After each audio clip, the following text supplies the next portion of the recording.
眼瞓就死去瞓，坐喺度托咩？我晚飯都未食嘅，我都隻蟹咁啊，點瞓啊？唔係話你女主人冇餵你㗎？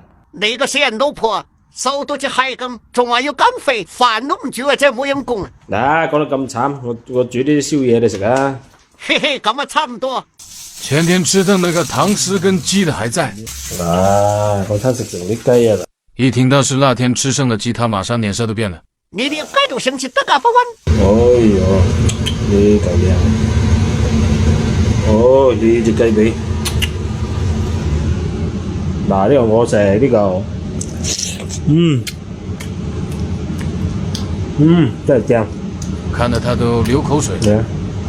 好多網友問為什麼它能煮到綠色，因為它是用那個薄荷糖漿煮，甜甜的，帶點薄荷味道。嗰啲幾好食。花斌係你俾晒咁大刀我食你食咩啊？仲有2條糖虱啦，使唔使留條俾你？唔使啊，唔使啊，你自己嘗一下。好多網友問點解唔斬一碌碌咁煮？大佬啊，你哋食魚都原條蒸㗎，我原條蒸條糖虱有咩問題啊？其實這個不是綠色，是藍色的，是用那個藍甘糖漿煮的。做嘛？過嚟試下喂。你看他舔着舌頭，應該是吃得很飽了。過去看一下他有沒有吃剩。哇！死慘啦，食得咁乾淨喎，又話唔食，又話驚。太陽黑羊水蟹雙雕是這。沒人會欣賞，唯有自己吃啊。其實嗰個味道都幾鮮嘅，又帶有少少甜。使唔使出翻集教下大家點煮啊？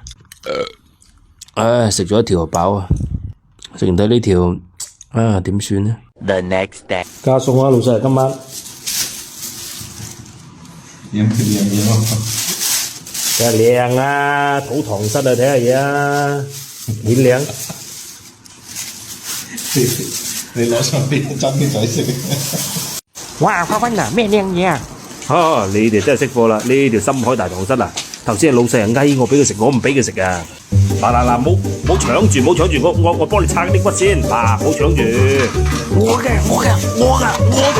睇開啊你兩個！唔好搶，咪住。嗰隻唔該鏟擔住啲咩啊？唔係話成條俾佢擔咗啊？仆街啊，得翻個頭啫！哎呦，個頭都冇晒！哎呀，撈晒沙啦，洗下佢先啦！哎呀，洗咩洗啊？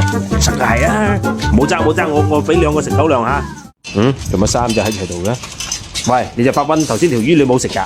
都唔食啊，擔咁遠喎，真係嘥晒。哇，唔係話嚇食咗㗎啦！哇，10秒都唔夠食條魚，所以你哋個個都話黑暗料理，又話核突又剩，咩都係假嘅，幾時都係唔夠我。